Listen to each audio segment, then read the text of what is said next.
Broadcasting from the Bayou State and all around the Gulf Coast and streaming nationwide. This is the C.L. Bryant Show. Good evening, everybody, and welcome to the C.L. Bryant Show.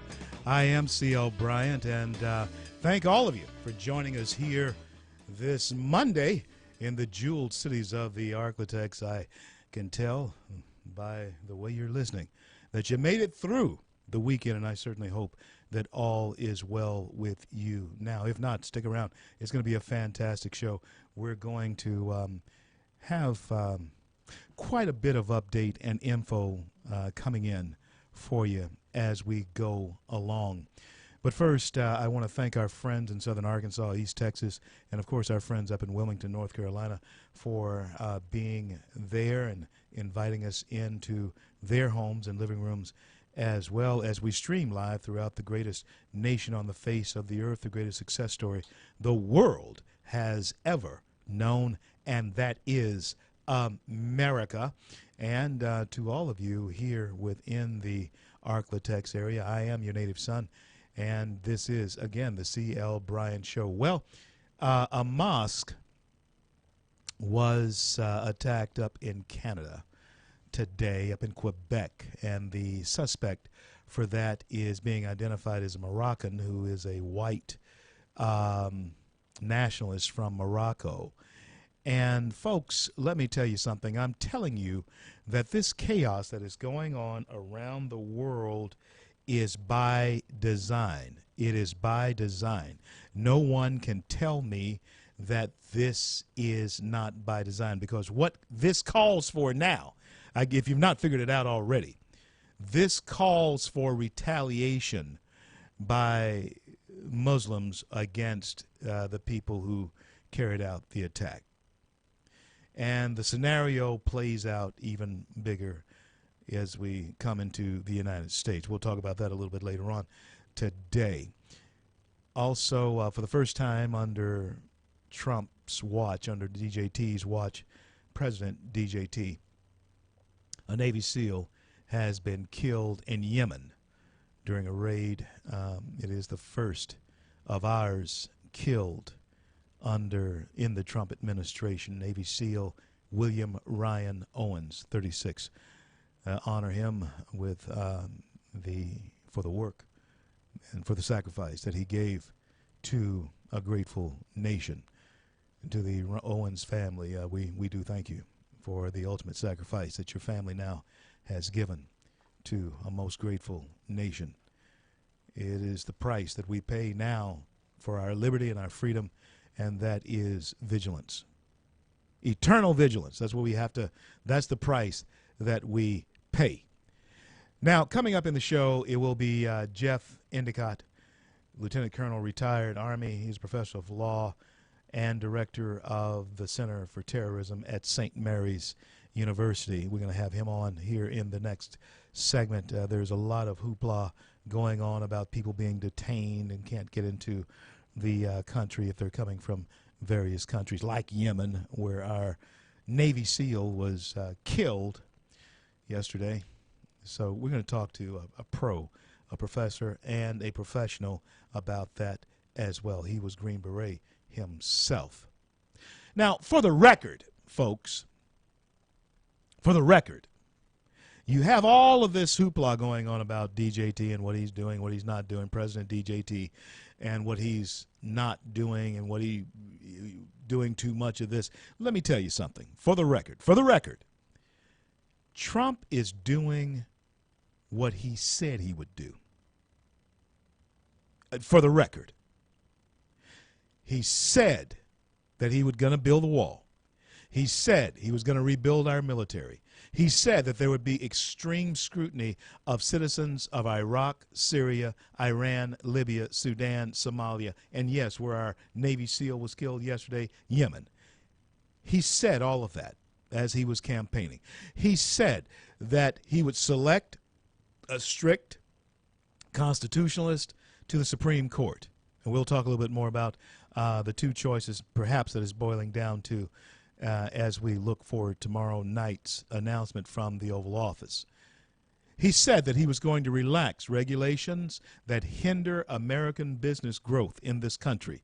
He said that. He also said that he would rebuild our militaries, as I've already stated, and he would respect our closest ally in the Mideast, which is Israel. And by the way, Benjamin Netanyahu has a scheduled visit here. I think it's on the 15th of February. And so we look forward to that.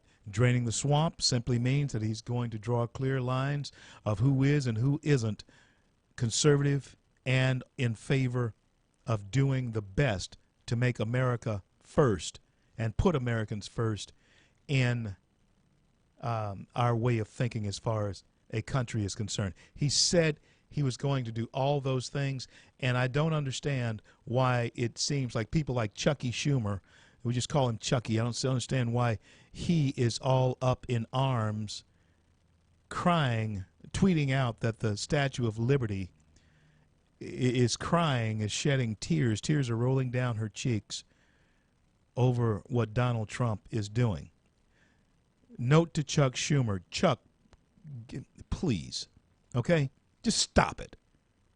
Chuck Schumer, just stop. So everybody send a note. I'm going to get Chuck's email, and I want everybody to send an email to Chuck saying, stop it, knock it off. And hey, with the crocodile tears, forget that too. You weren't crying at all when Obama was doing the same thing as far as disrespecting Israel. You weren't crying at all when those death rates were climbing in Chicago. So don't try it. Don't even try it. Don't you folks let him get away with it, because, as I stated, DJT, President Trump, is only doing what he said he was going to do. We're going to be back with Jeff Adicott when I return, Lieutenant Colonel, retired professor of law, St. Mary's University. Don't go anywhere.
Okay.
CL, back with you on this Monday here in the jewel cities of the Arklatex, streaming live throughout the greatest nation on the face of the earth, the greatest success story the world has ever known, and that is America. And we want to welcome aboard all of our friends in Wilmington, southern Arkansas, and East Texas, as well as you listen to the live stream, and all of you there listening to terrestrial radio. I want to welcome now for the first time, he's been here when I was gone, and I have the honor and the privilege of welcoming again to the show Professor Jeffrey F. Adicott, Lieutenant Colonel, U.S. Army retired, Professor of Law and Director of the Center for Terrorism Law at St. Mary's University School of Law, Juan Camino, Santa Maria, San Antonio, Texas. Professor Adicott, thank you so much for being with us. I hope you're doing well this evening. Yes, sir. I'm doing fantastically well, except my voice is not holding up too well, but I think it'll be all right. Oh, yeah, we'll make it through. And again, thank you for your service to our nation, and thank you for the knowledge that you impart to our American students. Now, I was just telling the audience before you came on that Donald Trump is doing, in my estimation, what he said he was going to do as far as keeping America and making America safe again, at least at our borders. And now, from your point of view, Professor Adicott, please share with us, why is there then so much hoopla, seemingly from the left exclusively, about what he is doing for those who might mean us harm when he's checking them at our borders? Give us your take on it. I think it's political. I think for the next 8 years, this president won't be able to sneeze without having marches in the streets. And I say that because if you look at the 7 nations that he has put on the executive order, these are the exact 7 nations that President Obama had identified as terrorist hotspots. And you have to remember the premise here. We are at war. This is not a metaphor like the war on drugs or the war on poverty. Thousands of Americans have given their lives fighting in this war. And these countries are a source of enemy combatants from that war. And therefore, the president is taking the steps that I think are extremely necessary to protect us. And it's true that we haven't had a refugee from Syria or Somalia that have engaged, or other countries on the list that have engaged in a massive attack on our homeland. But why in the world would you wait until it happens, particularly when we can see that it has happened in Germany, in France, in Belgium, and it will happen here unless we take strong steps to protect ourselves. And that's exactly the message that the White House was sending today. Why wait to take measures after the fact? And evidence of that war came to us on last evening of William Ryan Owens, a young Navy SEAL who lost his life in one of the countries that was mentioned among those 7, Yemen. Now, do you think that most of us, you deal with a lot of our young people, are our young people, and that's my major concern at this point, are they aware of the extent of the war that we are involved in as a nation, even though in so many cases some would say it's undeclared? Are our young people in tune? Well, unfortunately, I don't think they are. I think we've seen a dumbing down in our educational systems, and often when I give speeches about these various issues, I always warn my audience that I'm not going to give both sides because you live in the other side. I'm going to give you the side that you never hear. For example, Saudi Arabia, a Muslim-majority nation, very wealthy, has taken in 0 Syrian refugees. And yet demands are that we take in thousands and thousands of them. And I always scratch my head and say, okay, well, why send them halfway around the earth if you're truly concerned about humanitarian issues? We can do what President Trump has suggested, set up safe zones over there. For the same dollar, you can help 10 refugees. How does that sound? Yeah. And, Professor Adicott, when we look at the attitude that some have about refugees or people coming to America, they seem to want to push the idea that that's some type of right that people from the outside of this country have to come to our shores and to our soil. If you would speak to that, isn't being an American a privilege? Isn't coming to America a privilege? How come we've gotten that twisted? Well, because we have individuals that are drinking the Kool-Aid of multiculturalism, open borders, and we are the world. I'm sure we all at one time when we were 13 or 14 dreamed of a world where there's no war and we can all sit around and drink Coca-Cola and count flowers. That's not reality. That's not the world of reality. And so those that pledge allegiance to utopian socialism are very unhappy with the world. And, I didn't make the world the way it is, but every nation has the right to establish its own borders and to set up its own rules about who comes into their country and for how long and why. And we are no exception to that. And so that's what we're exercising. Too long have we, listened to this song that we are all the same. We're not all the same. As you indicated, this is the greatest nation the world's ever seen.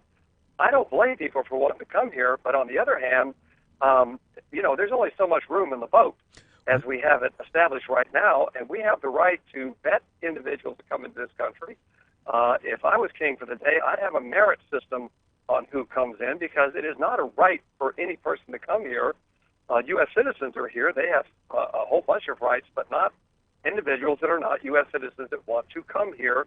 And we have the right to screen those people as we see fit. I agree with you wholeheartedly, sir. And if you would speak to us about this great word when it's applied to America and to Americans, the word exceptionalism. I believe that it is something that is misunderstood.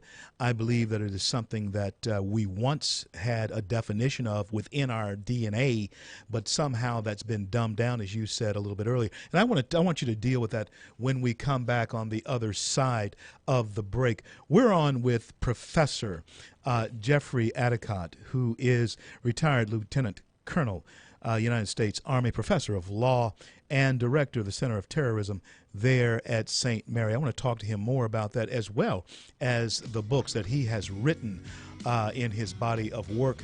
When we return, I am CL. This is the CL Bryant Show. Don't you go anywhere. Be right back.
CL, back with Professor Jeffrey Adicott of the Director of the Center of Terrorism there at St. Mary's. Before we go any further, Dr. Adicott, if you would share with us your website, how do we get a hold of your thoughts and, your writings, your books? Yeah, I would just Google Jeff Adicott or Center for Terrorism Law. We have a basic cardboard type website at St. Mary's Law School, but it's not very interactive. But you can certainly, check my name out at a lot of YouTube activities. I've testified before the U.S. Senate and before the House of Representatives, and done a lot of C-SPAN activities. So a lot of things will pop up. Yeah. Do that, folks. Go and Google Professor Jeffrey Adicott, Dr. Jeffrey Adicott, and you can also get an overview of the body of work that he has done, which is extensive. Now, we were talking about when we left Professor Adicott about that word that I think is a great word. It is a wonderful word, especially when applied to a nation like ours, America. It's exceptionalism. What is it that is misunderstood about that word, or can it be misunderstood? Why is it that we're reluctant, or progressive liberals are reluctant to grasp the word American exceptionalism from your point of view? Well, I think it starts with a premise. I mean, to them, they do not like our Bill of Rights and our Constitution. They view the Constitution, for example, as a living, breathing document, which means it can mean anything, which means it means nothing. It's the devil's playground, as opposed to originalists like myself that believe that, you should be a strict constructionist in the mold of Justice Clarence Thomas. So they basically reject the concepts that made us great. They believe that all people are the same and all cultures are the same, and it's not true. For example, the European Court of Human Rights, which is the #1 international court in the world, they ruled not too long ago that Sharia law is incompatible with freedom. All cultures and all beliefs are not the same. And then they go one further. They even intimate, and sometimes quite loudly, that our culture is, in fact, inferior to other cultures. And then if anyone that says that we are exceptional, well, we are ethnocentrics. They engage in name-calling. But by any measure that you have in terms of freedom of movement, freedom of press, freedom of religion, there's no other country on the face of God's green earth that can match us. Absolutely right, sir. And can we gauge the extent and the effect that this election had on November 8th as far as the ability for a conservative president, or at least a president who has the leanings toward conservatism as far as the pick for the Supreme Court is concerned? Can we gauge that? It's a huge turning point. There's no question about it. Anytime you have a president and you've got that person advancing 80% of what we need to do, it's fantastic. I never expect 100% out of anybody or anything. We're human. He's a New Yorker. I'm a Southerner. I don't get some of his language, but that's okay. But his principles are right on spot. Secure our borders, lower our taxes, get the economy going again, stop all the nonsense about this fixation on things that don't matter, things that divide us. Let's talk about being Americans. We're all in the same, we're on the same country. We share the same values. Concentrate on the things that unite us, and then have a strong military. I mean, what more can you ask for in a president? And we need a Supreme Court justice that's going to be an originalist. Yes. Again, if your idea that the Constitution is a living document, it can mean anything. I mean, they can find the ability of a brother and a sister now to marry each other and say that's constitutional. I mean, anything as wild as their imagination can get, they could say it's constitutional. I'm a law professor, and most law professors are against the death penalty, and they say, well, it's unconstitutional, it's cruel and unusual punishment. Well, as an originalist, we go back to the founders, and that's what Clarence Thomas and I would do. We'd say, what would the founders think about this? And they would say, of course the death penalty is not unconstitutional. They would see what all good Texans say, get a rope. Yeah, exactly right. And that's exactly what kept law and order in this country for such a long time. And I don't want to listen. I know I'm going to get all the emails and so forth from the folks. We're not talking about lynching here. We're talking No. we're talking about justice as far as Yes. a person being found guilty by a jury of his peers. Now, you mentioned something that before time gets away from us that I think is very important. You talked about I'm a Southerner, you're a Southerner.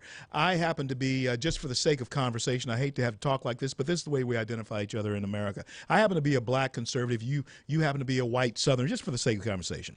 But our core values, Professor, are the same. And I found that to be quite true among Southerners. And what I am seeing, you touched upon it, Donald Trump actually exhibits the same core values that I have seen throughout my lifetime, even though I've traveled the world. But still, there are certain core values that conservatives in the South, and I'm talking about people who grew up here, who understand certain principles of the way to behave yourself. He seems to understand that, even though, like you said, we're human, we all go astray. Is it possible that we may just be on the track of turning this huge ship of America back into the channel of decency once again, in your opinion? Yeah, I think we are, and thank goodness for the Electoral College and states' rights, because that's the principle that controls the masses.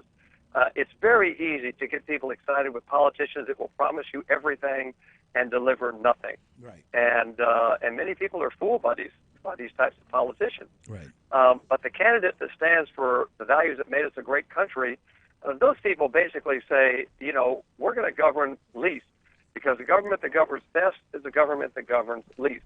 We're going to give you the means so you can do it for yourself.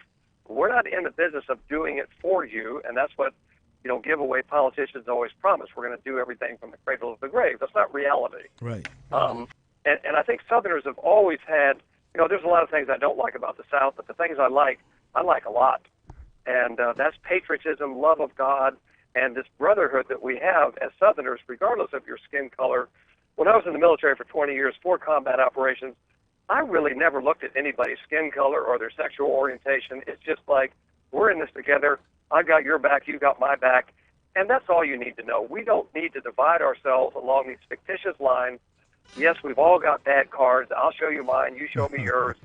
But let's concentrate on the things that unite us and what's good and move forward together hand in hand. Thank you so much, Professor. God bless and keep you. We'll have you back often. Thank you so much. Thanks, CL. I'm CL. We'll be right back. The old soft shoe, he jumps so high, he jumps so high.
Broadcasting from the Bayou State and all around the Gulf Coast and streaming nationwide.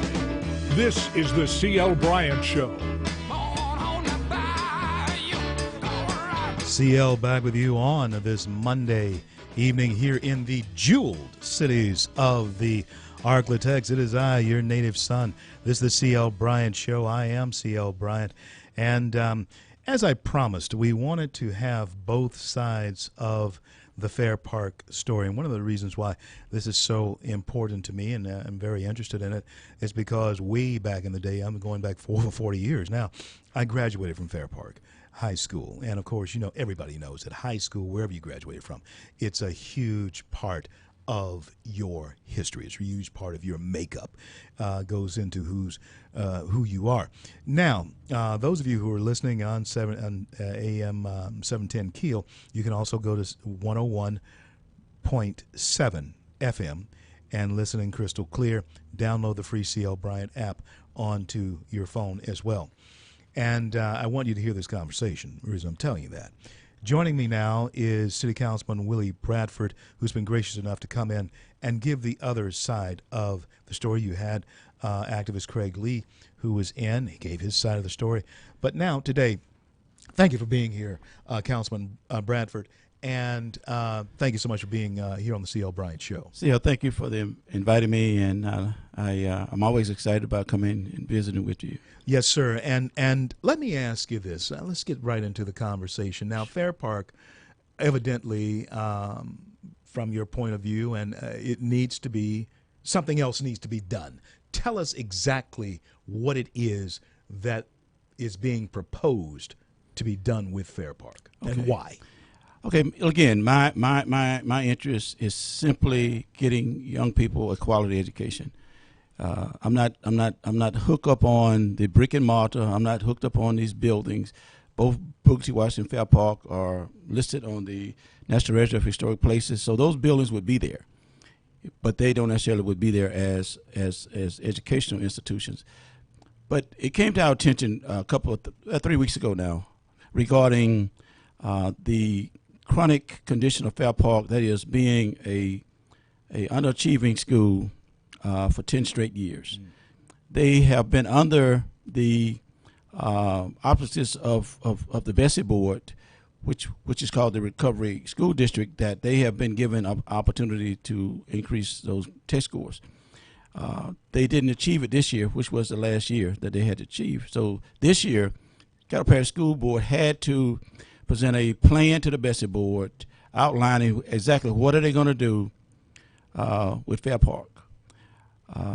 Their proposal that's on the table now is that they will take Fair Park high school component, because Fair Park, like Booker T. Washington, is a junior senior high school, and they're going to take the high school component of Fair Park 9 through 12 grades and move them to Booker T. Washington, and take the Booker T. Washington middle school kids 6 to 8 and put them at Fair Park. So both schools would continue to be schools of learning, but Booker T. Washington would take on the high school component. I see. And to make it clear, and we can use this as a premise in a standard in a reference, is that because Fair Park is a chronic underachieving failing school, to merge Booker T. Washington with Fair Park would not do anything to achieve the outcome of that status. I see. So even if they merged it to Booker up to Fair Park, that they would still have to have done something with that status. But taking Fair Park and putting it at Booker T would take those students out of that failing status and give Booker T the opportunity to get additional resources to help even improve Booker T test scores. So we have this side, we have the other side. Is there any common ground? Because there are some that are saying that they're gearing up for a fight as far as this is concerned. What exactly, if there is a fight, where is the bone of contention from your point of view? Well, the bone of contention is simply that it's an argument about school buildings. Okay, It's not at this point, in my opinion, it's not about education. It's about the historicness of the school buildings and how alumni feel about their particular buildings. Now, again, I'm a Booker T. Washington graduate. Booker T. Washington is historic black high school. Back it was opened in 1950. Before Fair Park opened its doors to African Americans. Booker T. Washington was the school. Yeah. So if you had everything being equal, I would preference Booker T. Washington to be the high school because it was designed and built to be a high school, and that because of the demographic shift in the city, that Booker T. Washington be taking preference because you got Byrd as a historic white school in Shreveport, and Fair Park and Byrd and Booker T. was pretty much the flagship schools for years and years. Yeah. But if we was to sort of be fair, I think we would have a historic white high school in Byrd and a historic black high school in Booker T. Washington. The crosstown rivalries, I imagine, will in fact continue, even though it won't be Byrd Fair Park Day. You were talking about when Fair Park became a crossover school. I went to Lakeshore. I was in 1968. I was at Lakeshore when it became a crossover school, and so much has changed in education itself. Sure. So much has changed. Let me ask you this along that line. I want to talk to you about this after the break as well. So many people are saying we spend, I think it's something like $12,000 a year per student in the country on average. Mm-hmm. It seems as though we may not be getting the product that we're spending taxpayer dollars for. Tell us, Councilman Bradford, why is it that we may not be getting that product that we're paying for in our schools, in your opinion? Well, in my opinion, again, we are looking at the present time as we was looking at the times back in the 50s, 60s, 70s when we had traditional households. Mm-hmm. When young people had a traditional mother and daddy house, parent, that they had the other components, of family. That nuclear family. Mm-hmm. See, we don't have it anymore. We have a new unconventional household connection, family connection, to where most of these young people are not getting what I would call the effects of a complete family apparatus. Right. And then education, because of the poverty that most of these in Caddo Parish, out of Caddo Parish, I would say 75% of the young people that go to school here are on or below the poverty level, which means that they're in a situation where they have a single parent, and that single parent is living in a very economically disadvantaged condition, where they don't have the resources, the additional resources to give them that blanket or that safety net to help them when they're failing in school, and they're expecting the school or the teacher or the educators to do everything, and I think we need to rethink how we are approaching education. That is a reality. What you have just said, yes. That is a reality. I'm CL. We're going to be back with City Councilman Willie Bradford when I return. Want to talk to him about 49 coming through our great jewel cities. Back in a minute. Don't go anywhere.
CL, back with you on this Monday here in the jeweled cities of the Arklatex, Shreveport, and Bossier City. Sitting here talking to one of my homeboys, Willie Bradford.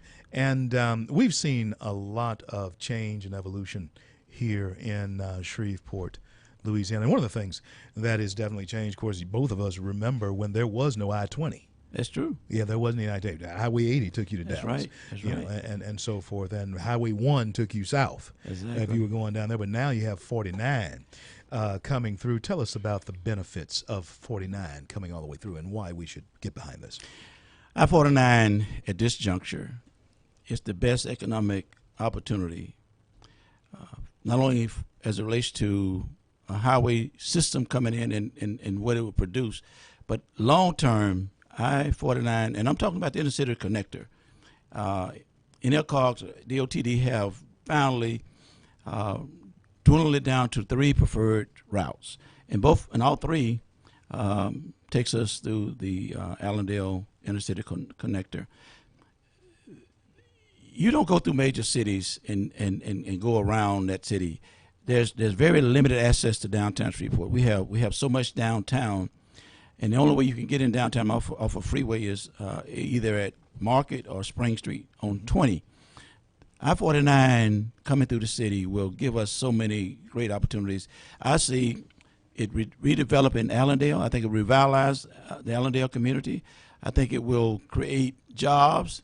And I see it right now is the only economic engine that could really boost Shreveport-Bossier in this sense, in that nothing would happen tomorrow unless something changes today to make tomorrow different. I-49 is a game changer. I support the intercity connector because I just believe that it would create job opportunities, it would create economic opportunities, it would sort of stimulate this city in a way that we never seen before. I remember back in the day, as I was growing up, we were talking during the break about where I grew up. Everybody listen to the show. I grew up on the upper end of Milam Street, and downtown was thriving at that time. Sure. You had all kind of We businesses. didn't have the malls then. You didn't have any malls. But you had downtown, and it was. Is there any type of vision? Is there any possibility that may actually reoccur? Is that possible? As a city councilman, that is part of the equation in which we are planning. There is planning now that we will sort of repurpose and reinvent downtown. I don't know if you know it or not, but downtown now is becoming a very strong residential, single unit residential place. We're going to put shops, we're going to put places to where people don't have to leave from downtown to enjoy a meal in the evening time. We're going to do an intercity connector for the bus line, where you can get on and just ride around downtown without having to get in your car. I like it. We're going to have redistricting in a way, not redistricting, but sort of rezoning in a way to where we have outside vendors, shops like they do in New Orleans, where you can sit out, enjoy a meal. And most of our buildings downtown are being put back in commerce. And so what that calls for, and as you know, I'm one of these law and order guys, what that calls for then is some things, in my estimation, to be zero tolerance as far as crime is concerned. Exactly. And so there has to be that element. We have a new police chief, and I'm sure that I'm going to have him in, but I'm sure that we're going to have a safe downtown, because people are not coming where they are afraid to spend their money. No, you're correct, absolutely correct. And I'm just saying that the investments that we are projecting for downtown, being safe, having a safe environment, wholesome environment where we can have the arts, we can have recreation, we can have most of the things. We have an aquarium coming into town by the end of the summer. I love it. And I'm just saying that downtown is about to be revitalized. Having access from I-49 into downtown would even be like icing on the cake, but not for that purpose, but for the purpose of visitors who's coming through Shreveport who would not ordinarily be in the vicinity of downtown if they went around the loop. And they'll miss out on all the things that we have to offer. We will miss a great opportunity if we don't get behind this. And I really thank you Willie Bradford, Councilman Bradford, for coming in Thank you. and sharing with us. Got to have you back as things progress, We will. as things roll along, and whatever I can do to be of help, to promote or anything. Is there anything in particular that you want to leave us with? But you bringing awareness to all these situations here is very valuable to this community, very valuable to our citizens. But I just want to say there is no rival, there is no competition between Fair Park and Booker T. Okay. We need to lay that to rest. Okay. Okay. If we're talking about if we're putting buildings over how we can better educate our young people, then we misguided. Okay. We got to educate our people who come to town, new businesses want to know, do we have a strong educational system? And we got to put all our efforts into educating our young people so that they can have the American dream afforded them like it was afforded to us. Absolutely. And listen, God bless you and God keep you is my prayer for you. And like I said, we're going to have you back. And we'll be watching. We'll be following this along. Yeah. And thank you so much for being available to us. And thank you for, see, they didn't know while we was breaking, we were reminiscing about the good old days. And you know what, Willie, sometimes maybe the times were not as good for us. I'm talking about as black folks here in this city, but we were better people at one time because we were talking about family. Yes. We were talking about letting down your family and those types of things, being responsible to the church and to your family. Right. We were better people, even though the times were not better. And when I talk about, and sometimes our folks hear me say, let's take America back. What I'm saying is that's what I'm talking family about. value. I'm talking about let's take that back because we can. The moral values. That's what I'm talking about. I understand. And so, but listen, God bless you and keep you, man. Thank you. And we'll be talking real soon. I appreciate it. All right. Thank you, sir. I'm CL.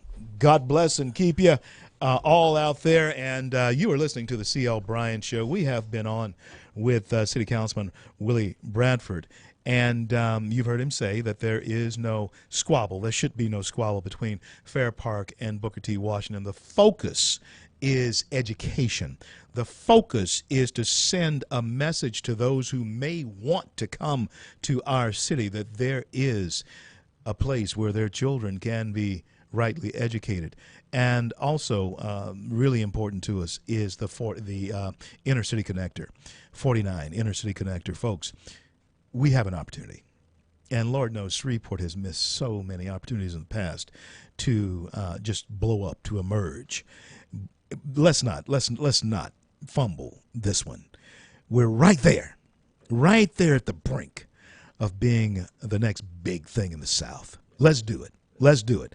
And so all of you, I want to thank all of my sponsors, Bailey's Fine Jewelers, Tiger Axle, Milam Cars, Chevyland, Subway, Yoakum Toyota, along with Grub Burger, for sponsoring this segment of the CL Bryant Show.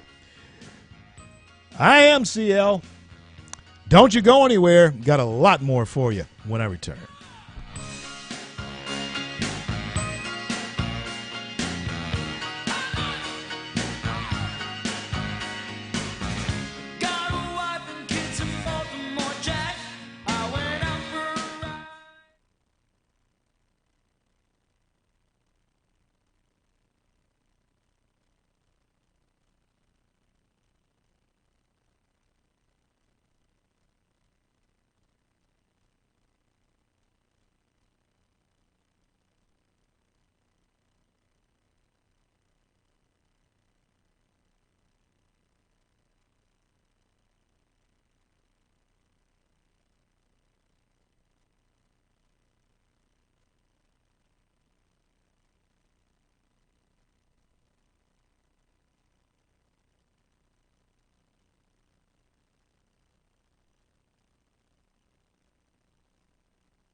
CL, back with you on this Tuesday, on this Monday, in the jewel cities of the Arklatex. Sort of jumping the gun there for about 6 hours, 5.5 hours. Jumping the gun. It's not Tuesday yet.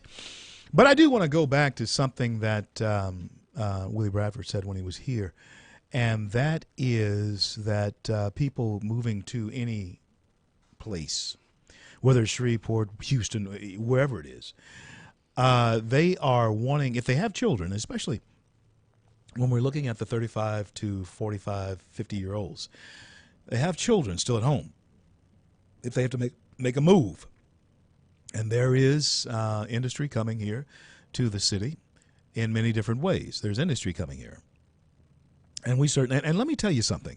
I do believe that as we progress down the road with this new administration, you can fight it, you kick about it, you can say you're scared or whatever. But I'm feeling very good about the possibilities of business, of industry, of people having opportunities for entrepreneurship. I'm feeling very good about that. And Shreveport and Shreveporters, people in Bossier City and the surrounding areas, here in the Arklatex area. And of course, we stream live, but I'm just talking locally now as a homeboy because, of course, you know I always deal with national issues as well. But folks, don't mess this up. I often say that Republicans are good at snatching defeat out of the jaws of victory. Shreveport, let me tell you something. We've been pretty good at doing that too. We have had opportunity after opportunity after opportunity. And for somehow we're many times able to snatch the opportunity out of, Jay, could you get this one? Sometimes we're snatching the opportunity out of the jaws of victory, of the jaws of despair or what have you. I'll take your calls at 318-3205-335, 318-3205-335 is the number to call, and I'll be very happy to talk to you. 318-3205-335 is the number to call. And so let us not underestimate what is possible for us here in this city as far as our opportunities are concerned. Let us not underestimate that. And so, folks, let me tell you this. When we look at what was being said by Willie Bradford, we're looking at something that is incredibly truthful as far as what people are looking for when they move to your town. I'm excited to have a city councilman tell us and talk to us about the possibilities for revitalizing downtown. I'm excited about the downtown area becoming residential and more eclectic, more bohemian in the way it is. I'm excited about that. Michelle, who do we have? Bill, thank you for listening. Thank you for calling. What's on your mind? Bill? Oh, he dropped him.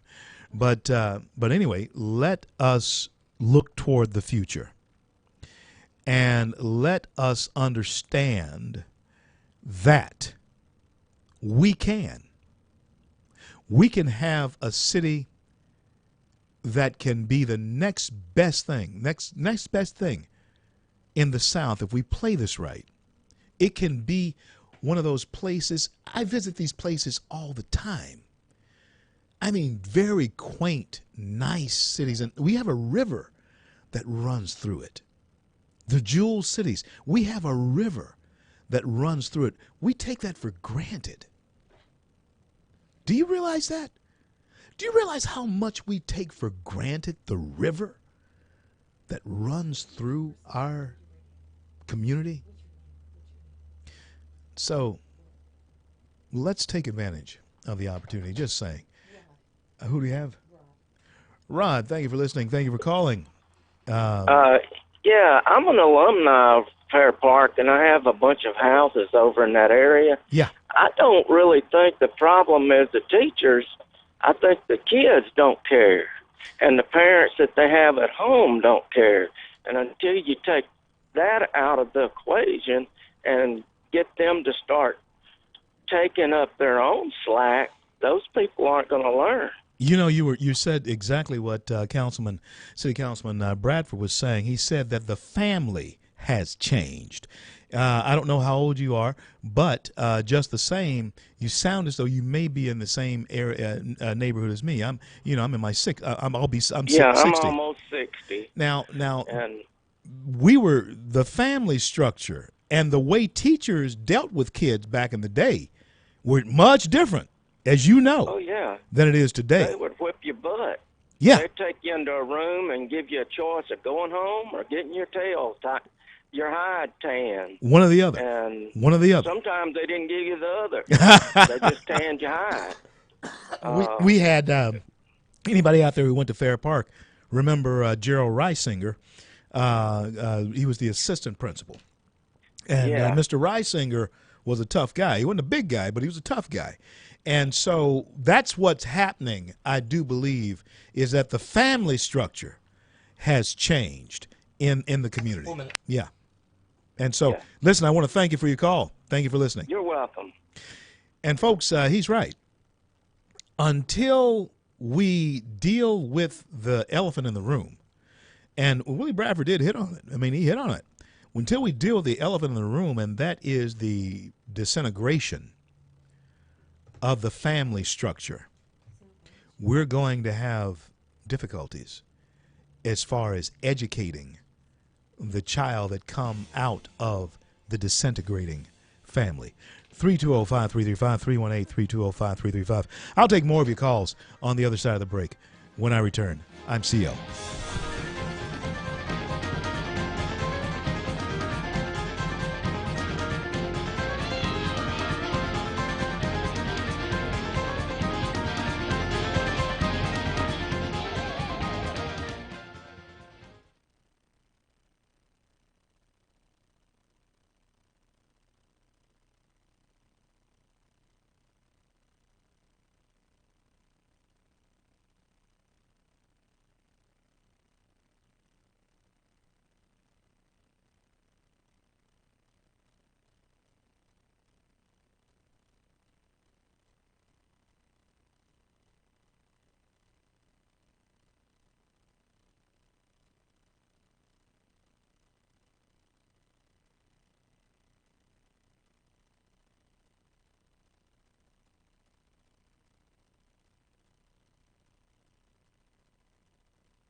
CL, back with you on this Monday here in the jewel cities of the Arklatex. We have had a full show here today. We started off with Professor Jeff Adicott there of the Center for Terrorism at St. Mary University. And, of course, he is a law professor, retired Green Beret, United States Army. Thank you for your service. Then we had City Councilman Willie Bradford in with us as well. And now, throughout the fruited plains of the greatest nation on the face of the earth, the greatest success story the world has ever known, I want to bring back to the show a dear friend of mine, pastor of the River Church there in Tampa, Florida, none other than Dr. Rodney Howard Brown. Pastor, how are you? Welcome back. I'm doing great. All the better for hearing your voice. Thank you so much, Pastor. Thank you so much. And please tell your lovely wife, Donica, that we said hello. I'll do that, and the same to your wife. And let's start now with this, Pastor. I understand that on Inauguration Day, during the inauguration proceedings, you were privy to speak with DJT in small groups, and Donald J. Trump, President DJT now. Tell us, what was your takeaway from it, and is he doing what he said he would do, Pastor? Well, first of all, it actually wasn't. It didn't happen exactly like that. We were invited to the private prayer service at St. John's. So there was only 300 people there, my wife, myself, my kids, and their spouses. And spouse and spouse. So there were 6 of us. Out of the 300 was my family. And I'm sitting there. In comes the Pence and Pence family. In comes Trump family. And I was just like totally overawed that here I come from Africa as a missionary, and I'm sitting in a small group right before the president's going to take the ride to go to the White House to meet with President Obama and then take the ride to the Capitol. And a pastor from Ghana, who actually was just with us Saturday night, Sunday morning, Archbishop Duncan Williams, who's a friend of Paula White. Paula White actually put the whole service together. God's really used her in an amazing way to really, she's a personal friend of the president. So many people were griping about the fact that she was to pray, but he wanted her, and they've been friends for 15 years. Anyway, make a long story short, as Archbishop Duncan Williams prayed, the presence of God filled the place, and I just began to weep, because we've carried the burden of America for so long. It was as though I saw the hand of God come back upon our nation. And then James Dobson spoke to Vice President-elect Pence at the time. He said, please, would you stand? He then gave him a charge and prayed over him. And then James Robinson from Texas said, would President-elect Donald Trump please stand? And then he gave him a charge and prayed over him. It was powerful, just totally powerful. And then we were escorted by bus to the Capitol for the inauguration. So that day was very emotional for me because, as you know, we went to Constitution Hall. You came there with me. We fought hard for America. And I want to thank you, CL, for your great work and your voice and your tireless effort in fighting for this nation. Bless and you, our president now has done probably 20% of what he promised he would do in a day.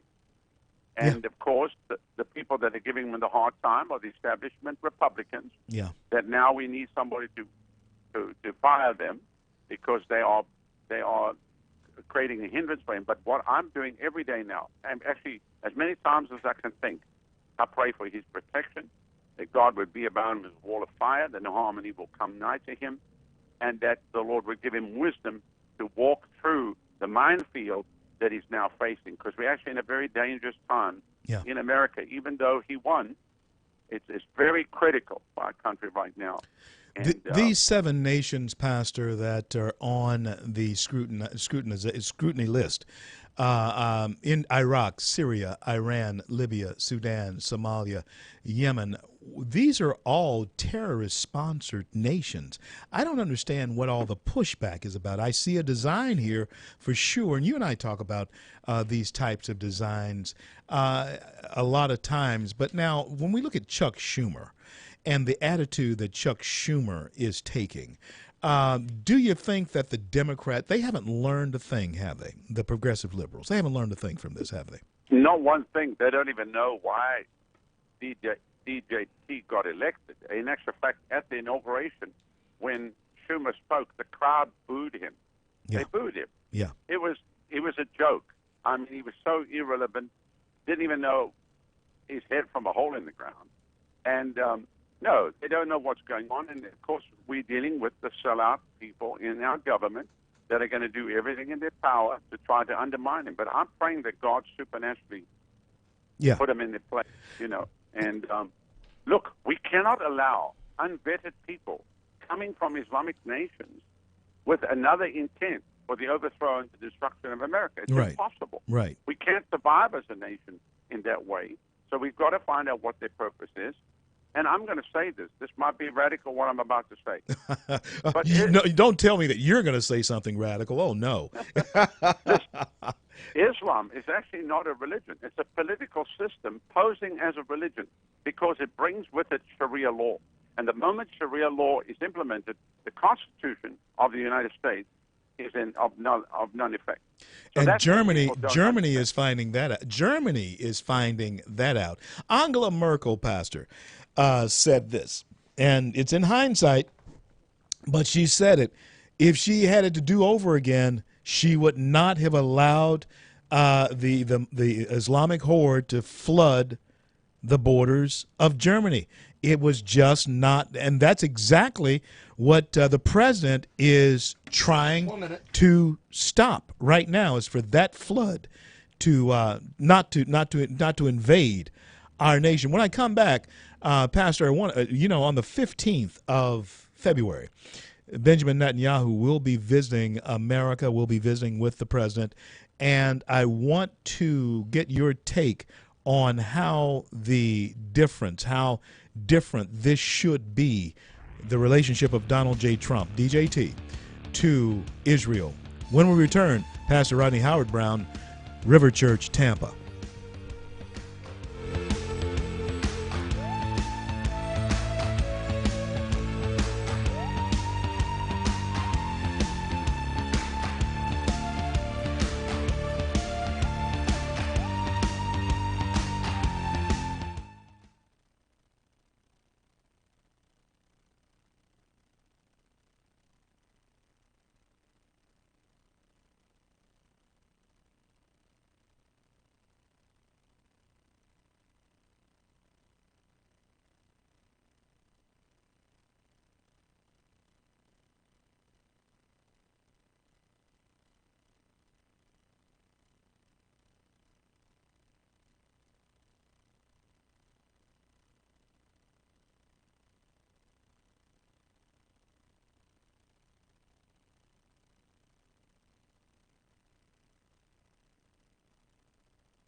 CL, back with you on this Monday here in the Jewel Cities of the Arctic, streaming live throughout the greatest nation on the face of the earth.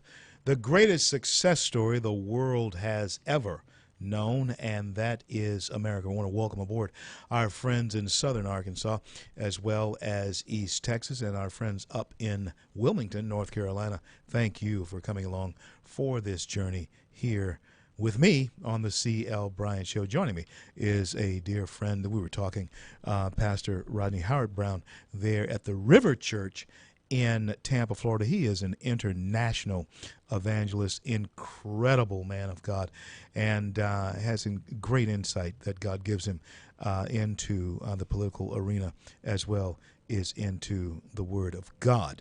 Now, Pastor, when I left, I wanted to ask you, get your take on how you feel the relationship with President Trump, DJT as I call him, will be as compared to the Obama administration, in your opinion.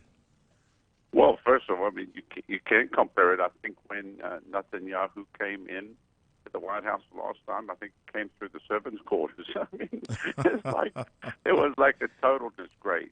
Yeah, it was. Put anybody who's a head of state in that position, and I mean, how embarrassing! I think that President Trump is going to do right by Israel.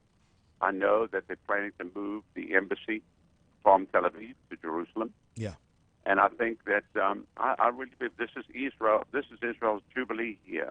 Yeah, in the month of June. Yeah, it really is. It really is Jubilee, the year of Jubilee.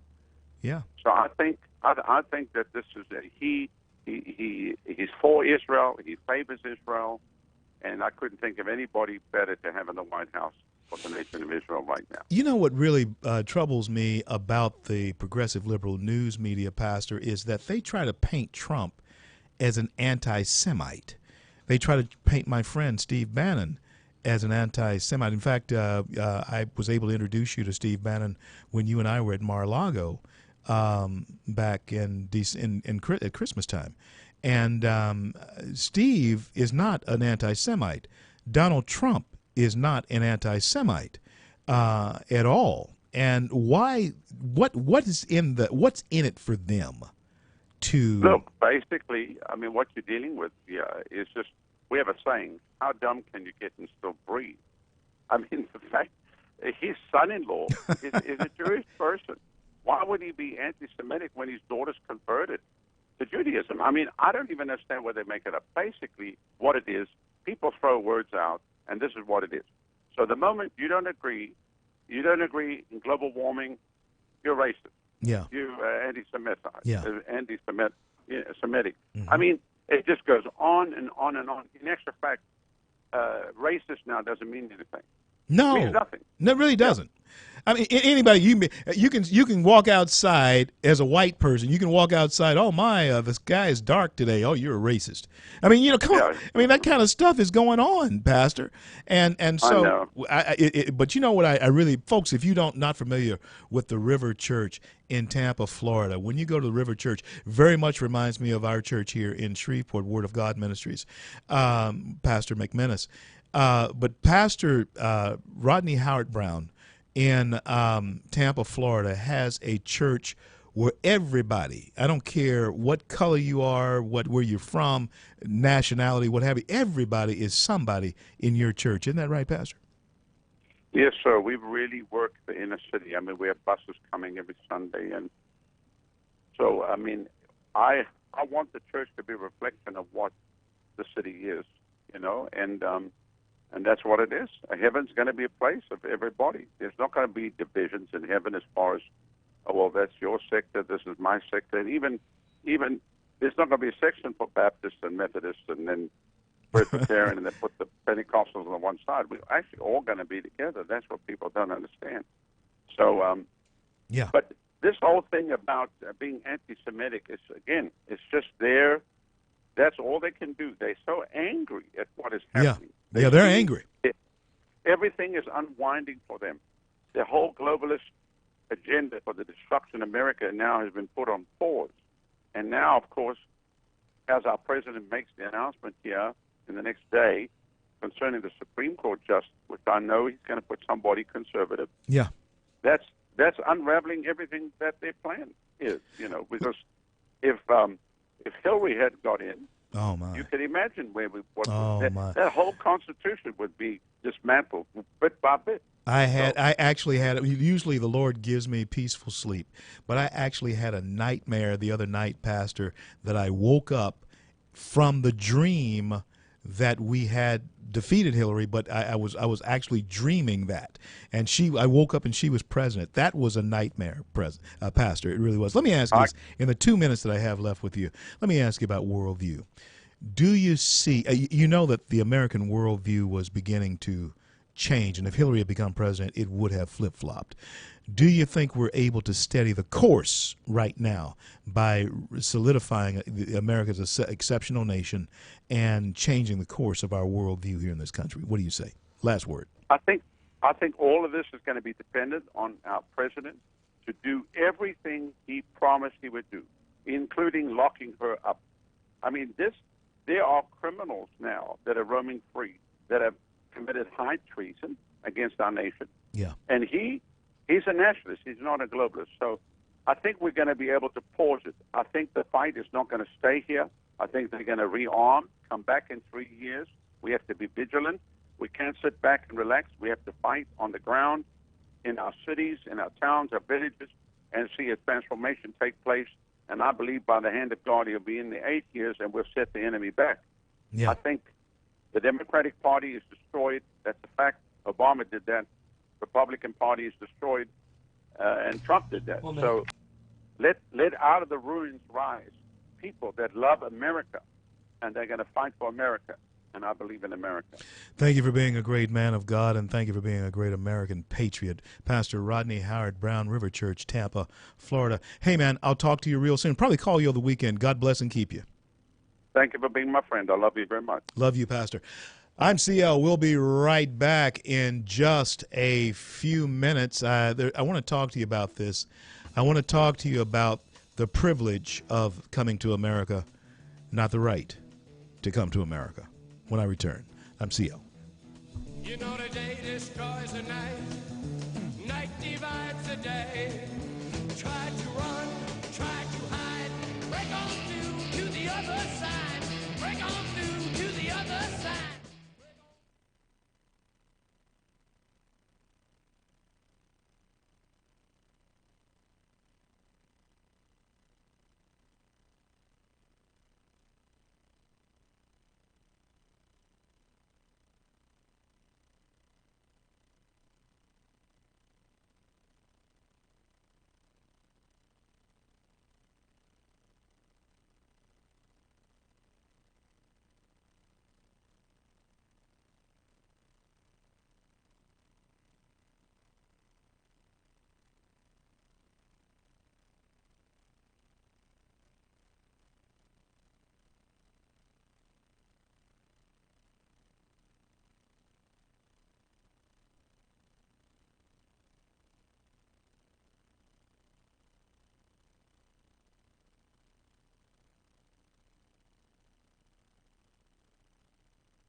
Broadcasting from the Bayou State and all around the Gulf Coast and streaming nationwide. This is the C.L. Bryant Show. Yes, you know something, and I want you to take this to heart. Don't ever let anybody talk you out of what I'm about to tell you. If you are an American, you were born here, you are an American citizen. I don't care how you got here. I don't care if your folks came here on the Mayflower or your folks came here on the hulls of slave ships like mine. And pieces of you was already here and met the Mayflower or whatever, like some of mine. But don't forget this. As an American citizen, if you can call yourself an American citizen, I don't want you to forget what I'm about to say to you.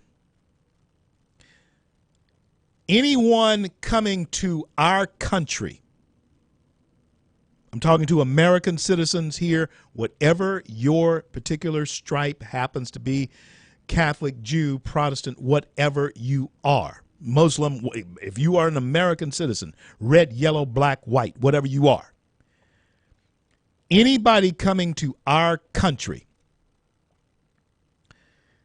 they should look at it as a privilege to come to the nation of your citizenry. It should be a privilege. Now, you, as an American citizen, have a right to the nation.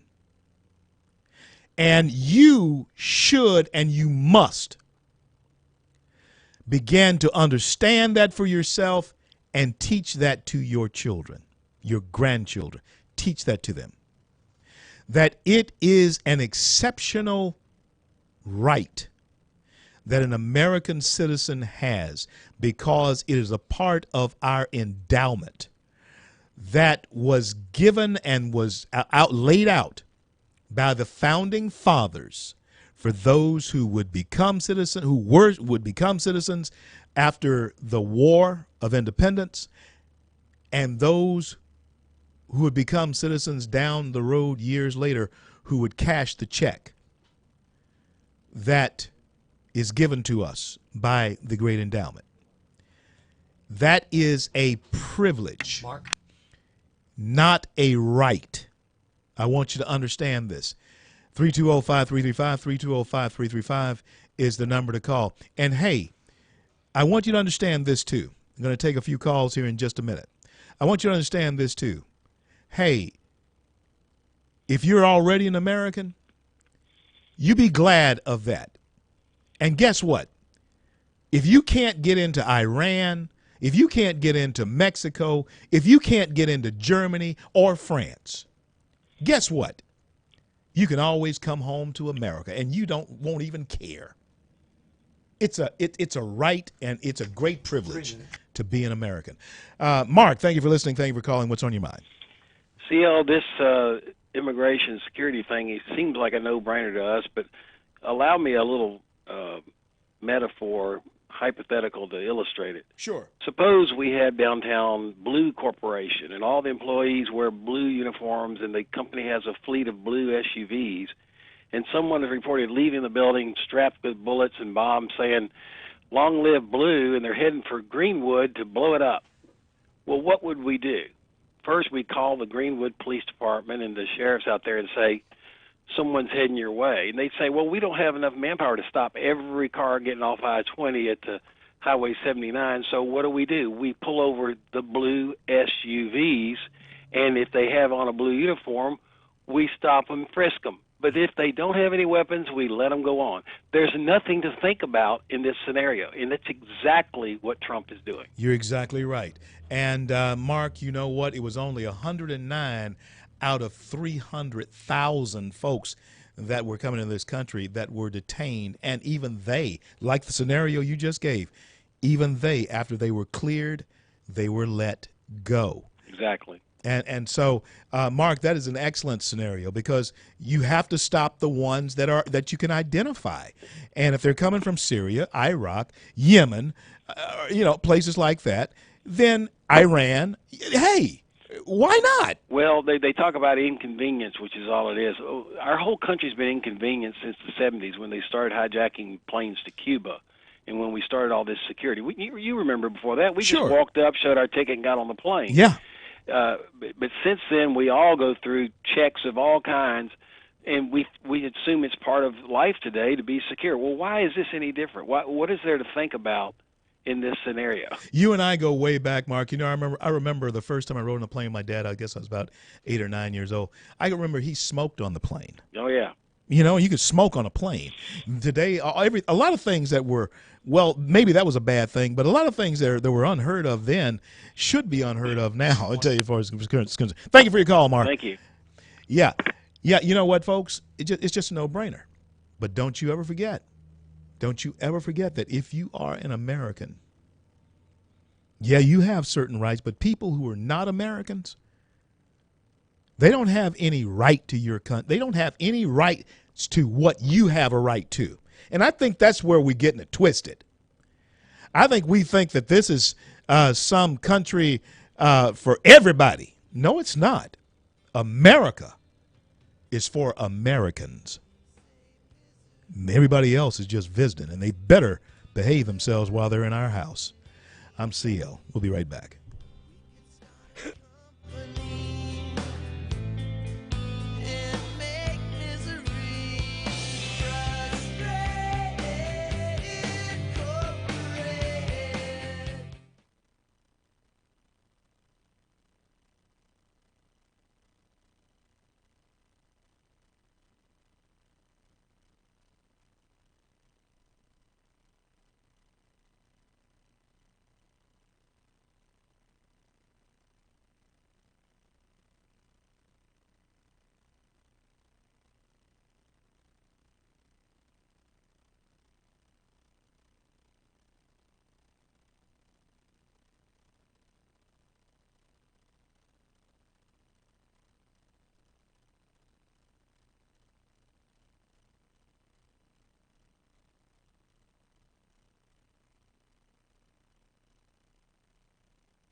1, 2, 1, 2, 3. Yeah. Home stretch. CL Bryant Show. Yeah, I said it. Somebody, well, you don't want to go to France? You don't want to go to Germany? I didn't say I didn't want to go. I'm just saying that if they don't let me in to France or Germany or Iran or even into Mexico, I don't care. Do you know why? Because I can come home. I can always go home, return home to where? America, the greatest nation on earth. Folks, unless you, and listen, I knew this before I ever traveled outside of America. I knew this was I knew this had to be, there couldn't be many places. Before I traveled outside, I was thinking to myself, well, maybe there is a place, maybe France, maybe Germany, maybe Africa, maybe some places in Africa or China, or maybe better than America, maybe Israel, maybe Brazil, South America, some places I've traveled to. Maybe there are some places better than America. Guess what? No, they're not. Maybe Mexico. No, they're not. This is the best place on earth. And you can go to anywhere you want to go to. I promise you that after unless you just totally wanting to get off the grid, you've grown tired of it all, you just want a total change, and anybody who wants to do that, go do it. But I'm going to find me someplace in America to do it. Because I don't care. After I've been gone for a little while, I want to be home in America. No place like home. There really isn't. Now, listen, you're going to see this fight beginning to evolve, and it's going to evolve big because, and I hope the Democrats continue doing what they're doing, as I said on Friday, so that they will continue to lose. I hope they continue doing what they're doing so that they can continue to lose. The definition of insanity: do the same old thing over and over, expecting a different result. That's what the Democrats are doing. And yeah, there is a level of insanity that I'm seeing taking hold of the party in this fashion. Check this out. Now, Trump's going to announce, President DJT is going to announce his choice for Supreme Court tomorrow night. Gorsuch is probably going to be the nominee, Neil Gorsuch. And I do think that he's going to be great, a great nominee. But whoever it is, he's got 21 choices to make. He may fool us all. But whoever it is, the Democrats are already vowing to stop the Supreme Court nomination, and who hasn't even been nominated yet. Now, this is particularly stupid, and it shows exactly their hand. Whatever the cause, at all costs, just mess it up.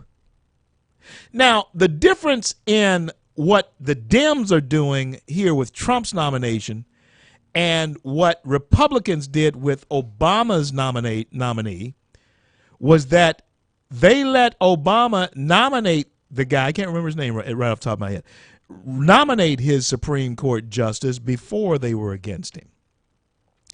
The Democrats are against the nominee before he's been nominated. Stupid. That's stupid. That says that you are devoid of any rational thinking. How do you know he may not nominate one of your own? Which he won't. But how do you know? It may actually be somebody you like. It probably won't. But it could be. But you've already taken a position that you hate the guy and that he's never going to go through before there's even a nomination. I hope the Democrats continue doing what they are doing so that they will continue to lose. And that's exactly the formula for defeat in doing something that stupid. Got our kids got our kids in college feeling that, saying the same things. And listen, as far as those waiting to get into this country, and I want to talk about that in the very last segment here, but let me start. Let me start by telling you this. When we talk about America first, remember what I told you. Anybody else coming here to this country, they need to understand that they have the privilege of coming to your house. And the problem that sometimes we have with guests in our house is that they don't know when to leave, or they don't want to leave. And that's when you got to say, hey, it's time for you to go. That's all that's happening with this illegal immigration. Because you know as well as I do that there are folks that you would not let into your house tonight. That's all we're saying. I'm CL. Be back to wrap it up.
CL.